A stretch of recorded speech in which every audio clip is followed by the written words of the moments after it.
In February of 2005, Capcom released Shadow of Rome, an action-adventure game set in, well, ancient Rome. Before it even hit the shelves, they anticipated a successful release and began planning a sequel. But there was one problem. Shadow of Rome did not sell well. Rather than throw all their work away, the development team decided to take the concept and change its characters, setting, and time period. And what they came up with became the beginning of the Dead Rising series. Today, we're going to look at the history of Dead Rising and of its creator, Keiji Inafune. So stick around and join us as we take one mega-sized trip down memory card lane.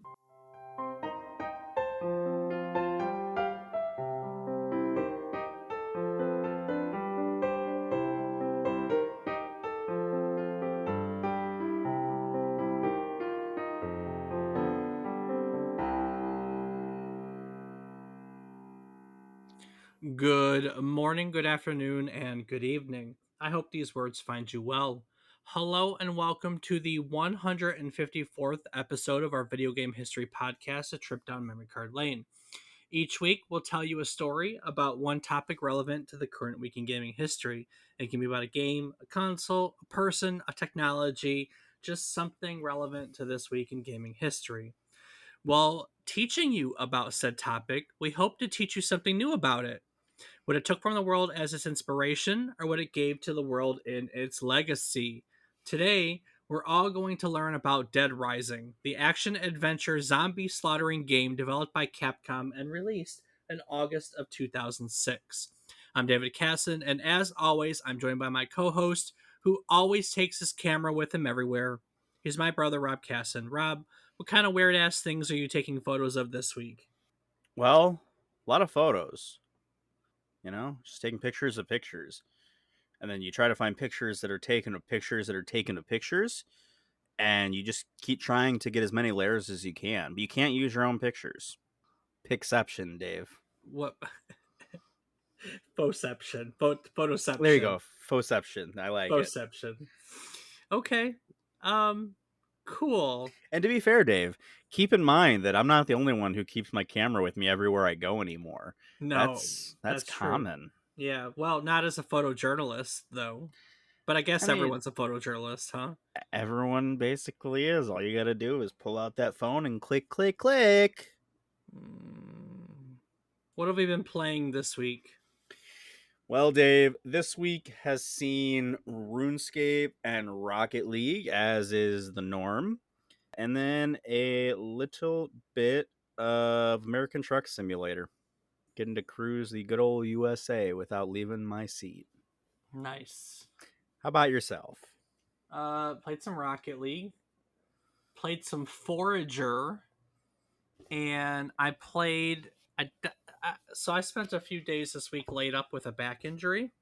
And then Forager was spent with me laying on the ground and my phone wedged into my bookcase upside down so I could look up at it. Nice. And playing with my PlayStation controller on Xbox Cloud on my phone because I couldn't fucking move, man. Well, when gaming is life, you make it work. That's exactly right. And I downloaded and played 10 minutes of Far Cry 6 because I've already tried it. I'm 3 hours into it and I meant to pick it up, but my intention was to move my butt to the couch and play, in the living room, but I couldn't get out of bed. So that didn't work. But I played 10 minutes somewhere while I was setting it up. Well, hey, that's something. And what'd you think? Oh, I like Far Cry. I like Far Cry. They're all the same, but you like them all. That's just the honest truth. They're all the same. If you like one, you're gonna like the rest because the gameplay, it's the same gameplay loop over and over and over. Fair enough, and the gameplay is enjoyable. I enjoy it. I do. Like I said, I got 3 hours. I got 3 hours into it on a free weekend, and put it down. And I bought it when it was on sale once, and it saves your progress, like Ubisoft Connect saves your progress. So when I downloaded it this time, it picked up at the 3 hours into the demo where I was last time. So, oh, that's neat. Yeah, so I don't have to go back on everything. But yeah, so Forager, Far Cry, and Rocket League. That was my gaming weekend. Hell yeah, it's always fun to get new ones. Right on. So today, Dead Rising. You have experience with Dead Rising? I have played one of them. I don't recall which one offhand. It was for the 360 or the one most likely. But it's not that I didn't like it. I just haven't played many of the other ones. I didn't put a whole lot of playtime into the one that I did. So, majority of my familiarity is just the probably hour I played it. So there's a whole lot for me to learn today. Maybe, maybe not. So in 1987, Keiji Inafune received a degree in graphic design from the Osaka Designers College. Soon after graduating, Inafune was looking for a job with Konami, but he found that Konami was headquartered much closer to him. So he applied for a job with them as an illustrator, and he joined the team later that year. His first project with Capcom was the original Mega Man. Inafune designed several of the minor enemy characters and was then given the chance to design a boss character, Electric Man, which became his first original game character. As part of the Mega Man team, Inafune also drew the Japanese box art, promotional illustrations, he worked on in game animation and pixel art. His hands were all over the original Mega Man.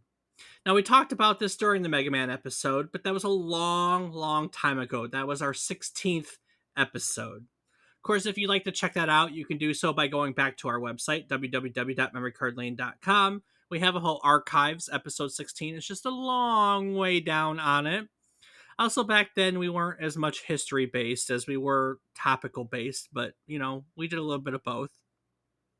So we kind of talked about this already, but I'll kind of give you the gist of it. Inafune is often called the father of Mega Man. He has had his hand as a designer or a producer in a lot of Mega Man games, like a lot of Mega Man games.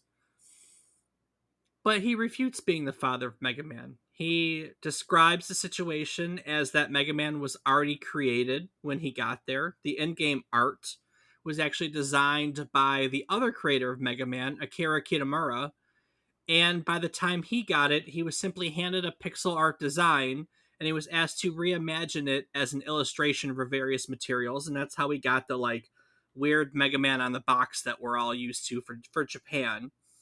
If you want to listen, there's a weird story about how he got the really weird American Mega Man. That's back there in episode 16. But as Inafune puts it, he only did half the job of creating him. So good guy Inafune giving credit where credit's due. So as we all know, the original Mega Man was not a huge success sales wise. We know that now, but it sold enough for Capcom to want to produce a sequel. This time around, though, that other creator of Mega Man, Kitamura, the director of these games, suggested a contest in which they solicited ideas from fans for new robot masters. And it was actually Inafune's job to turn those winning designs into finished professional designs. So Inafune continued to work on the Mega Man series through the NES era. I think we got 6 of them on the NES. And then as Capcom was working to transition the Mega Man series over to the Super Nintendo, Inafune was actually asked to redesign Mega Man for the Mega Man X series, which was meant to present Mega Man in a darker tone. Have you played Mega Man X? I don't know that I've played X. I played one of, again, Mega Man, not something I dislike, just not something I got a whole lot into. I played one of them, but I couldn't tell you which one it was because it was so long ago. Gotcha, gotcha. So yeah, so Inafune is asked to redesign Mega Man. So he works on it, and he realizes at some point that the character he designed was not going to be accepted as Mega Man. So he asked another designer to tag in because he liked his character design, and that designer actually worked on the new Mega Man. And Inafune refined his character design to be another protagonist in the series, and that would become Zero in the Mega Man X series.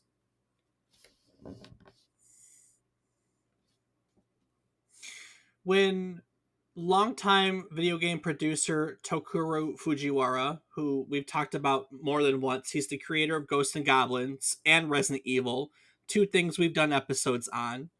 When Fujiwara left Capcom in 1996, Inafune was made the producer of the next Mega Man title, Mega Man 8. So he's an illustrator and a designer for, all these Mega Mans. And then here in 1996, Fujiwara leaves and Inafune becomes a producer. As Capcom transitioned into the PlayStation era, Sony requested that they develop a new 3D Mega Man that was exclusive to the PlayStation, and Inafune was tasked with the job, so he became the producer of the Mega Man Legends series. Legends was weird but cool. I kind of wish they had made more of them. At some point, he worked as a promotion producer for Resident Evil 2, which was a job that pretty much did itself. Because, the first Yeah. Resident Evil was good. The second one was super good. We did an episode on 2, didn't we? Did we do 2? I know we definitely did original. Was it 2 too? Did we do? I mean, I know we talked about 2. Did we do one specifically for 2? Didn't we do one?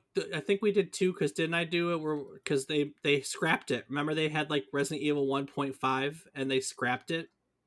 I thought we just talked about that in the Resident Evil episode. But maybe I'm Mm, mistaken. I don't know. Yeah, I don't Anyway, know. I guess we'll have to go back to the website and listen. yeah. So he was a promotion producer on Resident Evil 2, and that was a cushy job. Then Inafune helped create the Onimusha series. Now we talked about Onimusha in one of those episodes because we were intrigued by it. The first game in the series, Onimusha Warlords, was released in January of 2001. This game, Onimusha, was conceived as an idea to create a ninja version of Resident Evil set in the Sengoku period. It featured a ninja house filled with booby traps where battles would be fought with swords and shurikens. And we both thought that it was a cool concept when we talked about it. So I know we've covered that. Yes, yes. As time went on, Inafune continued to be the producer on various games at Capcom. He did the Mega Man Zero games, Onimusha 2 and 3, the Mega Man Battle Network games. I mean, he had his hand in a ton of Capcom games. Realistically, the next job that's relevant to our story is Inafune's stint as the executive producer on a game called Shadow of Rome. Have you ever heard of Shadow of Rome before? No, Dave, I haven't. Me either, coincidentally. Oh. Shadow of Rome was an action adventure game developed and published by Capcom. It came out for the PlayStation 2 in February of 2005. The plot focuses on a fictionalized version of the assassination of Julius Caesar. There are two characters in the game. There's Agrippa, he's a soldier whose father is accused of murdering Caesar. And then there's Octavianus, who sets about proving Agrippa, his father, their innocence. There's this whole plot about it. So, fictionalized plot around the assassination of Julius Caesar. It's got close combat. You fight with like swords and maces, spears, bows, slingshots. There's vehicular combat in the form of chariot racing. I'm pretty sure I watched someone play this, but I don't ever remember playing it. I don't remember it very well. I do remember chariot racing though, so I think I've seen it. It was a game that received fairly favorable reviews. If you go back and look, its Metacritic score is a 75 out of 100, and I don't really think that's anything to shy at in today's day and age. No, that's pretty decent. So as the first game was released, things were looking good, and there was a sequel that was being planned that was already in the early stages of development. So Capcom had intended on making Shadow of Rome a franchise that was specifically targeted at Western audiences. But unfortunately for everyone involved, Shadow of Rome just didn't sell well. Not surprising considering that neither two of us are familiar with it at all. You know what I mean? Right. But all their work was not for nothing. The development team knew that they wanted to make a game that was aimed specifically at Western audiences, but they realized that now they had to make something that wasn't Shadow of Rome. So they changed the story, the setting, and the time period. And what they decided upon was to create a game that had a story about a zombie outbreak set in a modern time period in a shopping mall. So Shadow of Rome 2 became Dead Rising. Hmm. It's clearly inspired by Romero's zombie movies. That has come up repeatedly. Actually, Capcom has come out and defended themselves and saying that, like, yes, but that concept's not trademarked, so screw you. They wanted the game to follow suit from the Resident Evil series, but the development team did not want it to be a Resident Evil game. So instead, they kind of focused on making a more comical view of zombies in the horror genre.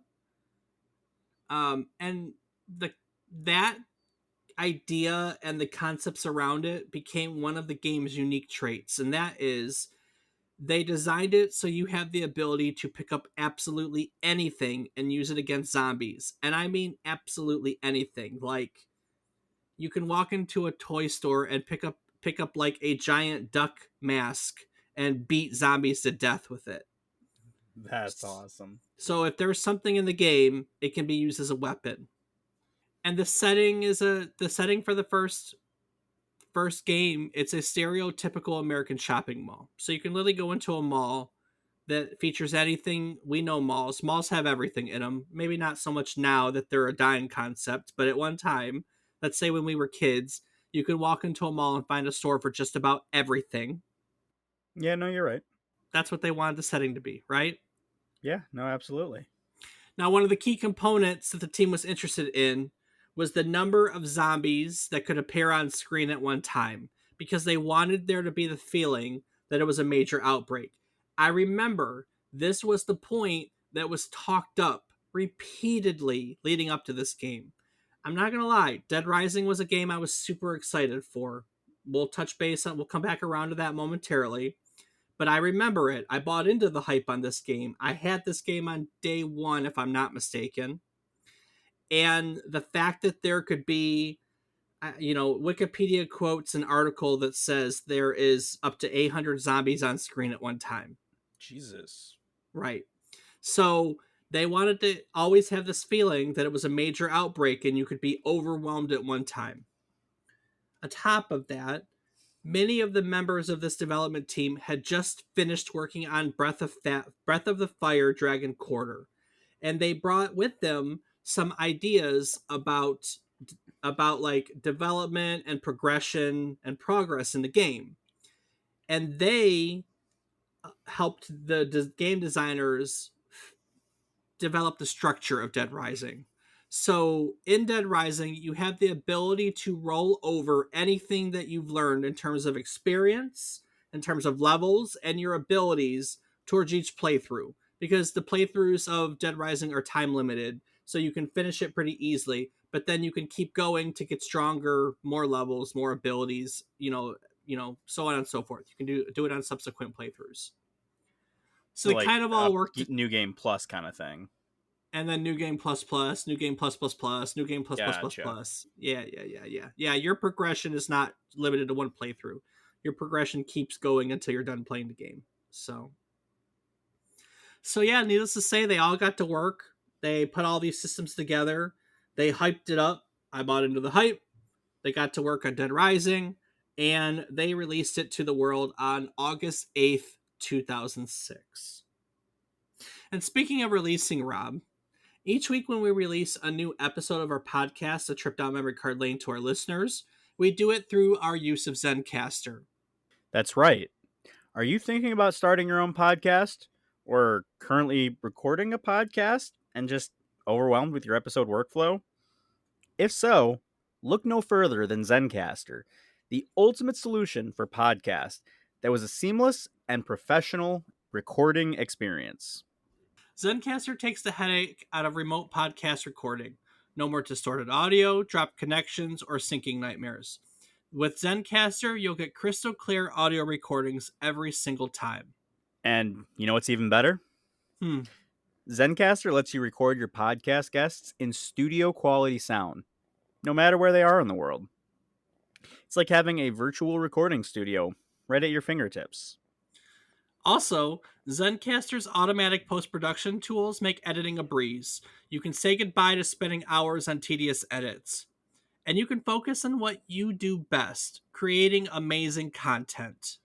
And here's something: Zencaster offers real time communication during recording, making it easy to collaborate with your co host or interviewer. You'll feel like you're in the same room, even if you're hundreds of miles apart. That's right, Rob. We don't have to use Discord or Snapchat or anything to talk with one another. You have the ability to chat with one another right through the recording screen. And there are even footnotes that we can set up with one another if there are things I need to make you aware of ahead of time, or things I need to share with our guests, or just things that you need to be aware of. So, whether you're a seasoned podcaster or just starting out, Zencaster, it's got you covered. Its user friendly interface and intuitive features make recording a stress free experience. So if you're ready to take your podcast to the next level, head over to zencaster.com and sign up today. You won't want to miss out on this game-changing tool for creative content creators everywhere. And we have a special offer for all of our listeners. Head on over to zencaster.com/pricing and use our offer code, Memory Card Lane, all one word, and you can get 30% off the first month of any premium Zencaster plan.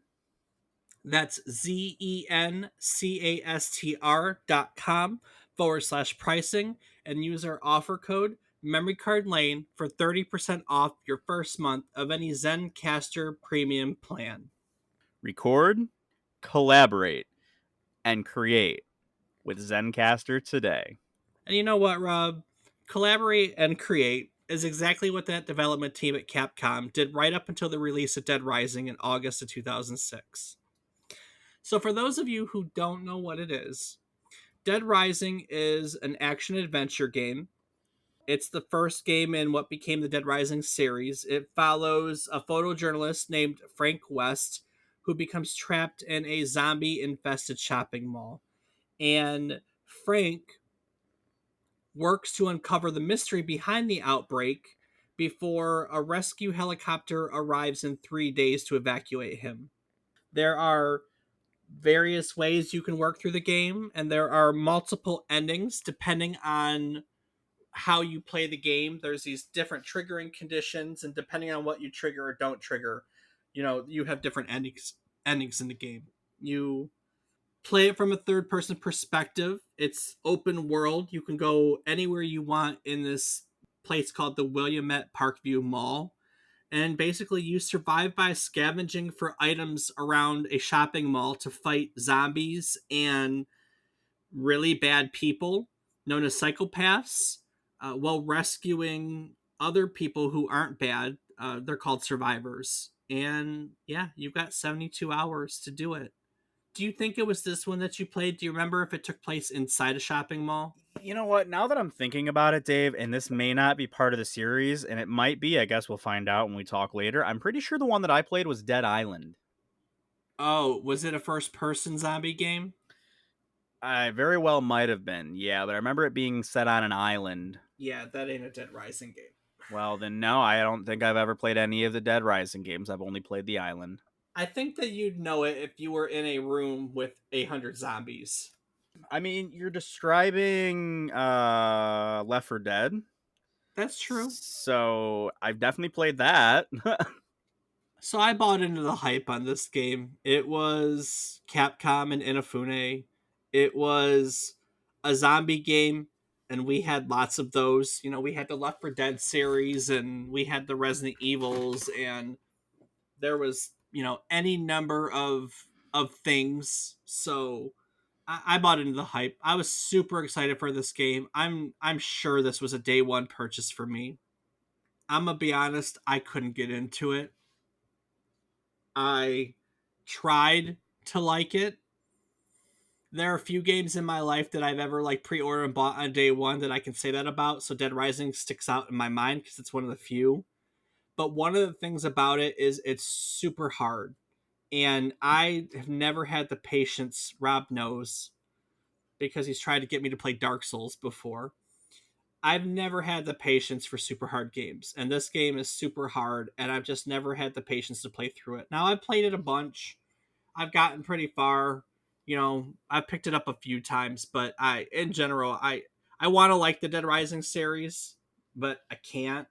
But for what it's worth, it does a lot of cool things. So like you can take pictures of the zombies, and it had like a photo rating system, and like depending on the photo rating system, you would get like they were called prestige points, and prestige points you'd get for either killing zombies. They were like your experience points.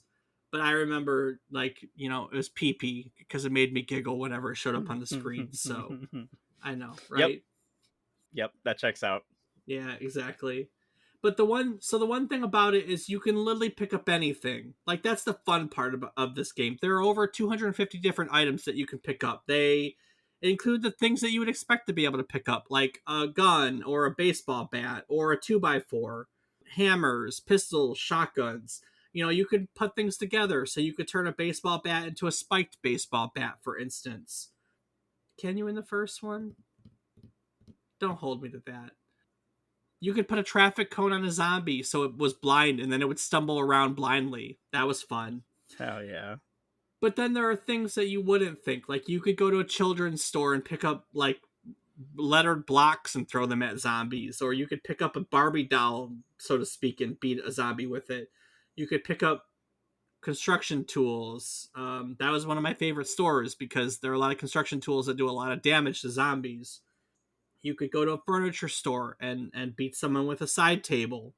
There just were a lot of things that you could pick up, and that was the fun of the game, was to go around the mall and find things and use them to beat things. But it wasn't easy. There were a lot of zombies, and the zombies weren't even the hard part. The hard part were the psychopaths. The psychopaths were people, that got into the mall and were trying to murder you, and they were like the bosses of the game because they had their, like, if I remember correctly, they had like health bars and everything, and they were all super super hard. I think the first one was like a car full of psychopaths, and I would get run over and die constantly, and it aggravated me. I remember like a clown guy. I'm sure there's a bunch more. It was just hard, and I wanted to like it, and I couldn't. And I know I've tried to play at least one other one. I couldn't tell you what it is off the top of my head. I couldn't tell you which other one I've tried to play. But even that one, like, I was like, oh, this is fun, but it's still Dead Rising, and I'm still not in love with it. Sorry if you are a Dead Rising fan. I tried to like your game. I couldn't. But a lot of people could, Rob. Oh, could they? Yeah. Because it's a series. There are more games in the series. The first game won various awards.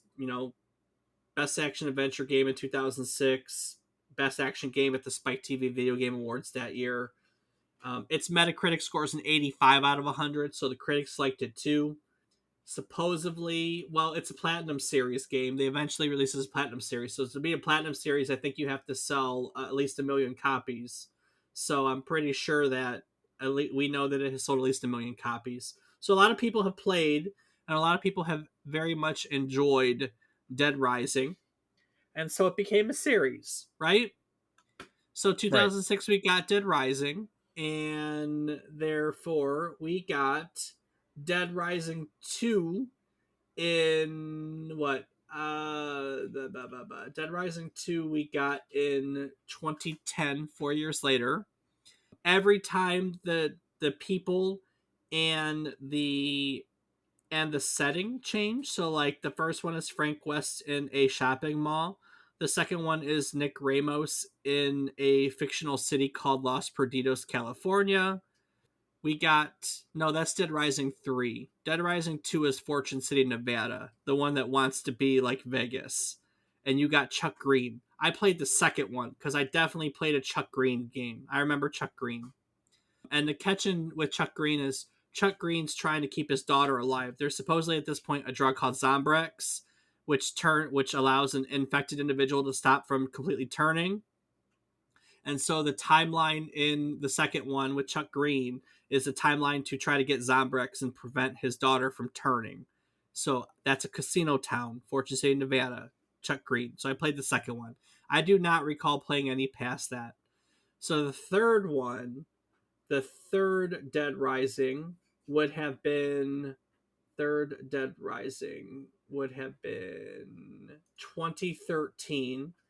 That's Nick Ramos and Los Perdidos after the first couple games.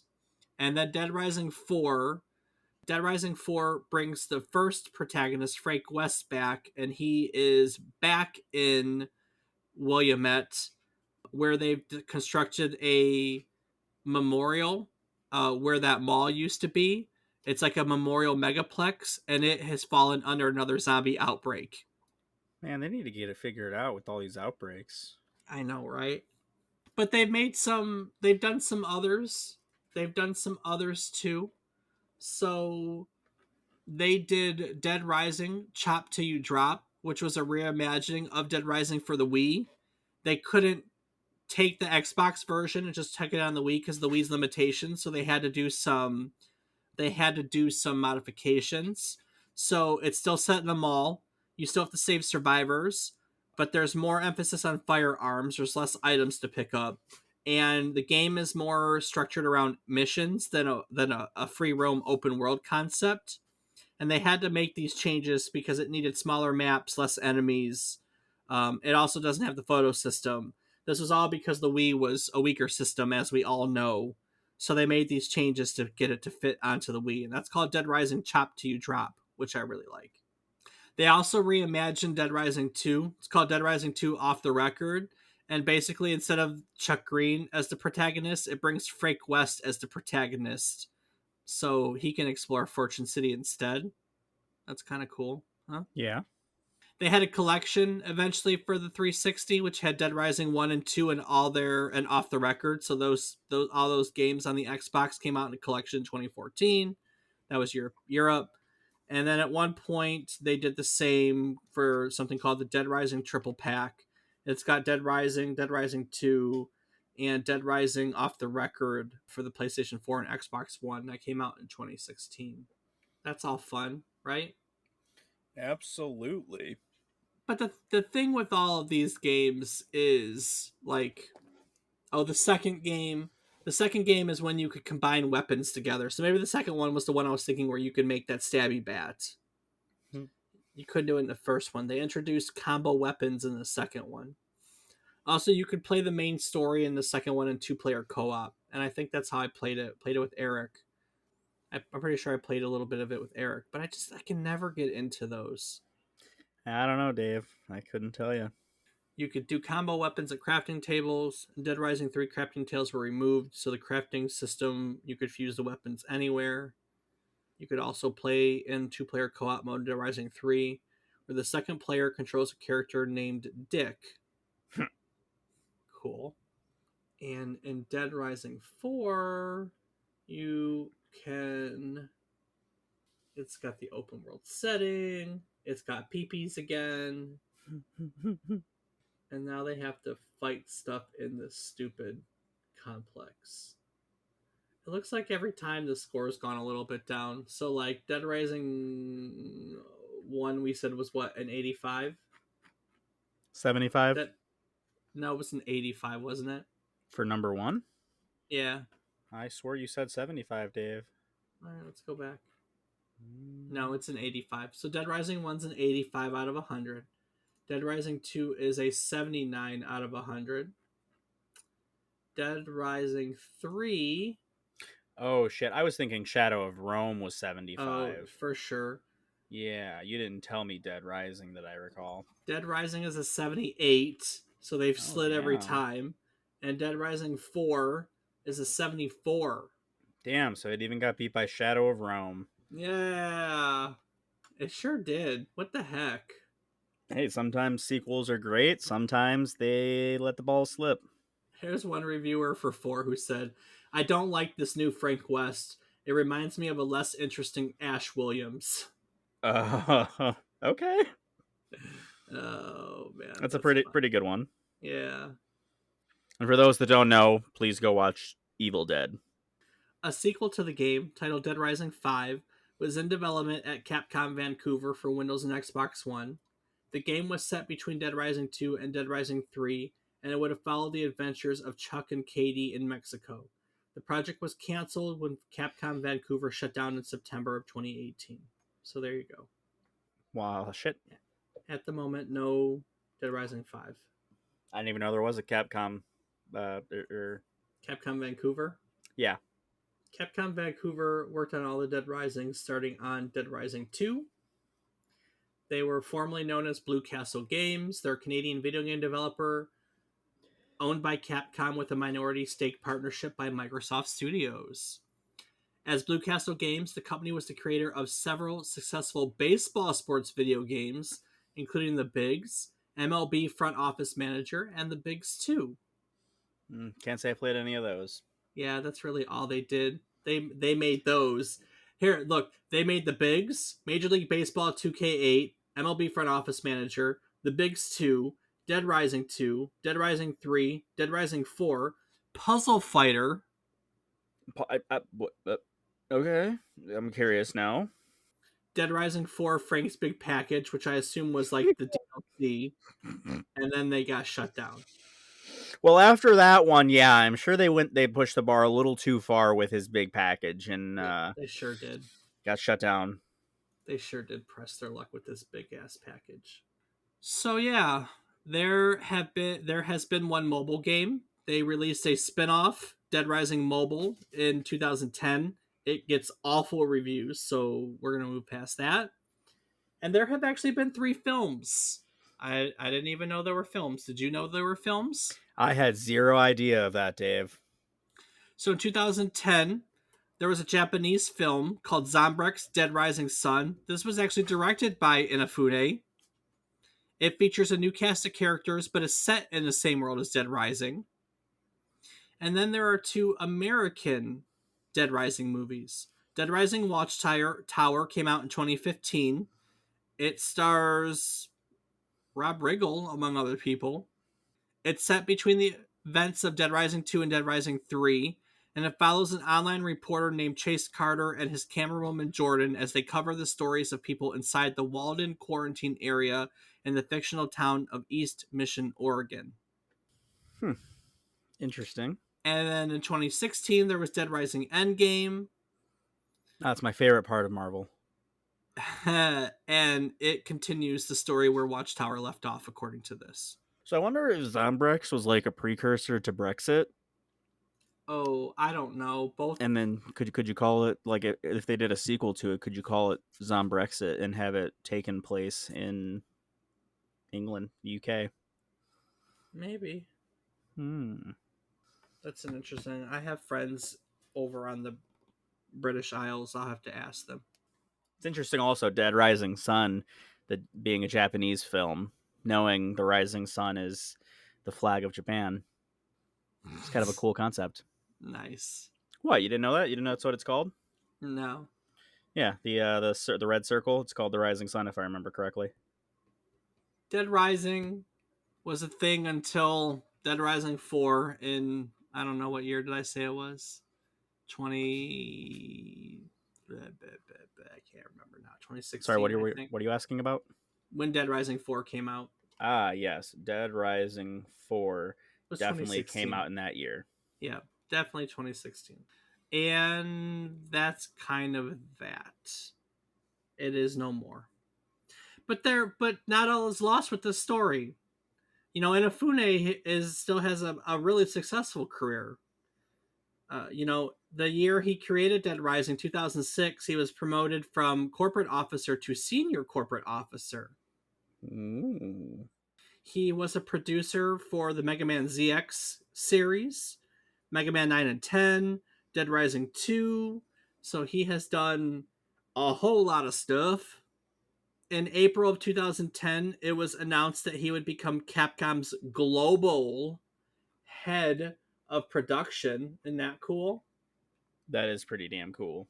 And like he vowed that Capcom was going to be different because people were being very critical of its like Western games and the quality of games, which is no surprise. I mean, we're through the, Dead Rising, we can see them lowering in quality. I think it's fair to say that games made by Japanese studios don't have the same prestige on American soil that they used to, and that is what Inafune was looking to change. You know what I mean? You mean during this point in time, correct? You're not Yes. saying, okay, yeah, I don't okay, know. that's fair. You think even now? I mean, I think that they're becoming a lot. I guess I also have to take it with a grain of salt, considering that a lot of my friends are really heavy into Japanese culture and play those things. Like, I was just in a group chat last night with one of them doing a visual novel based on an anime. So I, I guess I had to take it in consideration that, like, with my friends, I see it a lot more. But I still think that Japanese games are doing really well here. I mean, Yeah. So when Inafune took over, he was definitely disgruntled, looking to change things. At the Tokyo Game Show in 2009, he said, "I look around the TGS and everyone's making awful games. Japan is at least 5 years behind." It was pretty clear, and it looked like he was looking to change things, but too little, too late, I think, because not too many months later, in October of that same year, 2010, he announced on his blog that he'd be leaving Capcom with the intention of starting his life over. oh, In an interview, he stated, "The reason why I'm quitting is basically because I think that the game industry itself which must change the way that it goes about making video games." He cited that job security creates complacency among staff, and big budgets with very large staff are problems with the current Japanese game companies. So in December of that year, he launched a new company called Concept. It was a design and production studio, which pairs up with studios to co develop them and then work on the media from the game outside of the games themselves. In January of 2011, he formed another company called Intercept. This was focusing on game development. His guiding philosophy behind Concept was to work on multiple games at once, work on the ideas that they themselves have created, and have the flexibility of doing multiple genres. He felt that this flexibility was necessary for a company to survive in the modern gaming market. During this time at Concept, games that he had worked on, he was often given the credit of conceptor. That's how he's credited during games during that time. you mean Comceptor? No, yes, I don't know, honestly. I mean, it would make sense to be the Comceptor of concept, but maybe he's the conceptor of concept. Concept. God, that's hard to say. I know, right? And he floated around for a while. The next time he did something significant, which we'll have to do an episode on and talk about in itself, was 2013. He started a Kickstarter project for a game that Init Creates was going to work on. Called it a spiritual successor to Mega Man. It was known as Mighty Number Nine. Did you ever play Mighty Number Nine? I've never even heard of Mighty Number Nine, but Nine was a great movie by Tim Burton. No. Yes. Yep. Yep. Yep. Yep. Yep. In 2015, he worked on a video game called Recore. I think that one's on the Xbox Game Pass. He's still working for Concept. In 2017, Concept was purchased by Level 5. Level 5 is a fantastic company, so now it's Level 5 Concept, and Inafune is their chief communications officer. And if you don't know what Level 5 does, they work on, we've talked about like the Ni no Kuni series recently, which I think is on Game Pass. Go back and look at that because do you remember talking about Ni no Kuni at all? I remember talking about it, but I don't That's remember which episode or that's anything. that's the video games that are based on Miyazaki's art, like it's made by Miyazaki Studio. Right. Okay. I just don't Yeah, remember when we were talking about it. that's okay. 1 and 2 are on Game Pass. I forgot to tell you that. So they worked on that. They worked on a bunch of Professor Layton games. They have worked on Fantasy Life Online. I think that they're in their old library. There's some Dragon Quest. Yeah, they worked on Dragon Quest 9 way back in the day. So Level 5 has quite a library, but I think Professor Layton is one of their big ones nowadays. So, and the Well, that might have been when we talked about it. Inazuma Inazuma series. Anyway, so Level 5 Concept Chief Communications Officer. That's what Inafune is doing today.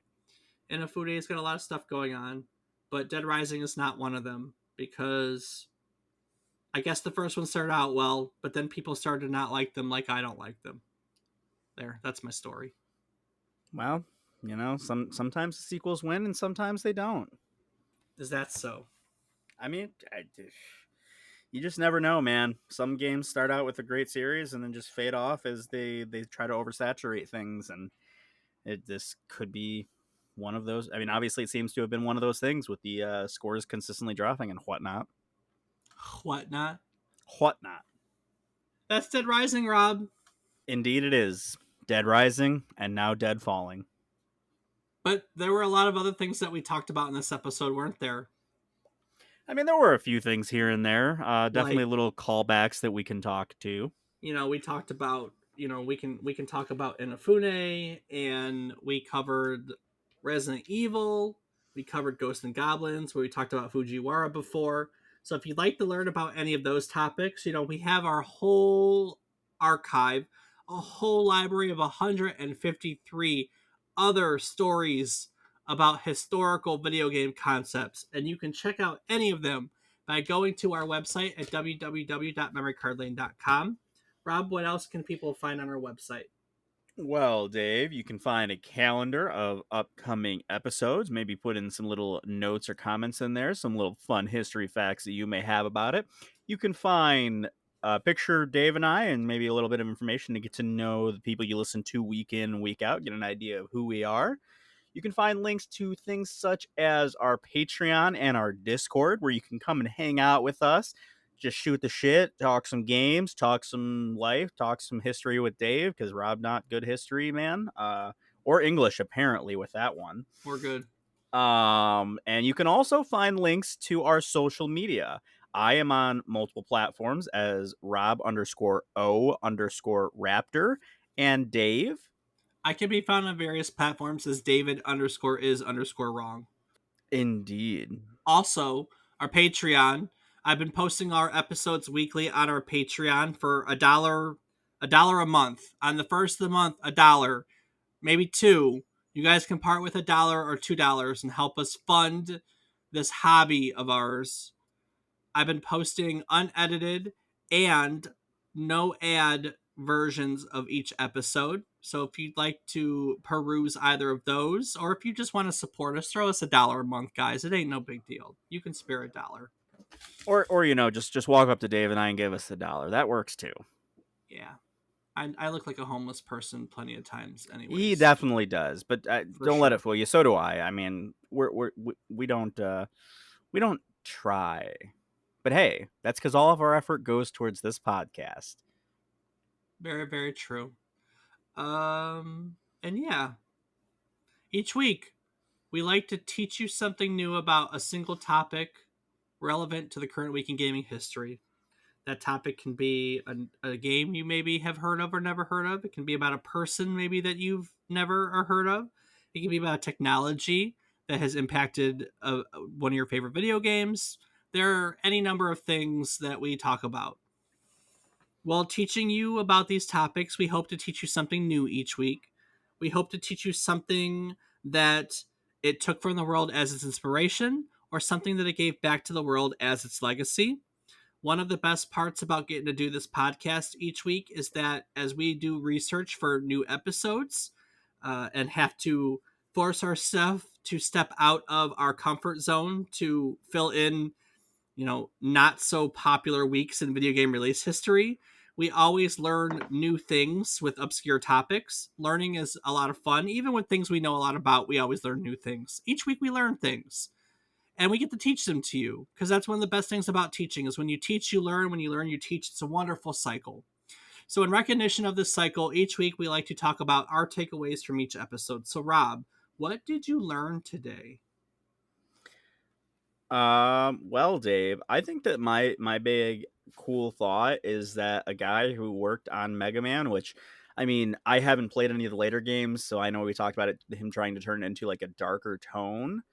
Um, but I always think of Mega Man, kind of an upbeat, positive thing. You're just fighting bad guys. It's not really this dark thing. And then the guy who is set to create one of the later games in that series is creating zombie games. It's Yeah. kind of a cool jump. And like, I mean, obviously, yes, a lot of game designers work on a lot of different games and things, but it's just, you don't really think about it too often.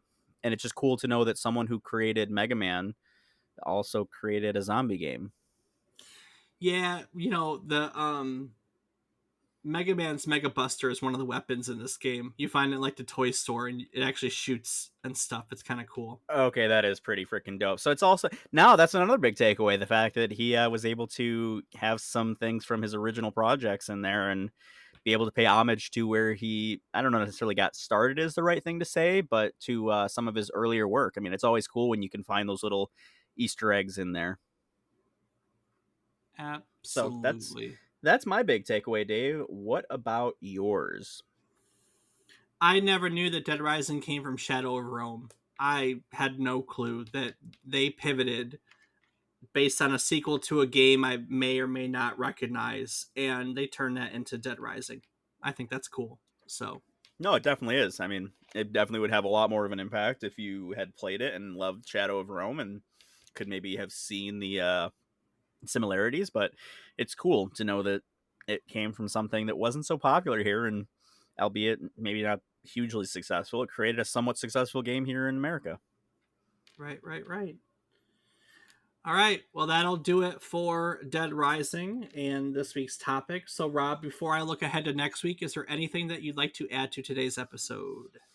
Well, Dave, as always, I do want to take a quick moment to say thank you so much to all of our listeners. It means the world to us that you join us in on this journey week in and week out. We hope that you enjoy it. We hope that we teach you something. And if not, and you already know all of this, well, why the hell aren't you helping us with this? Because that would be awesome. Yeah. But for those that don't know everything, we hope we bring a little bit of joy and knowledge into your life. And we appreciate the support. So thank you all so much. All right. On that note, let's look ahead to next week, where we'll be looking at the company that created the first adventure genre games to ever run on a microcomputer system. And subsequently, this company created some of the best selling games for various platforms, including the VIC 20. What's the VIC 20? Well, we'll probably learn that next week. It made text adventure games for platforms like the Apple II, the VIC 20, the TI 99. It just an absolute adventure genre library, and we're going to be taking a look at the company and all of its creations. And that'll be Adventure International.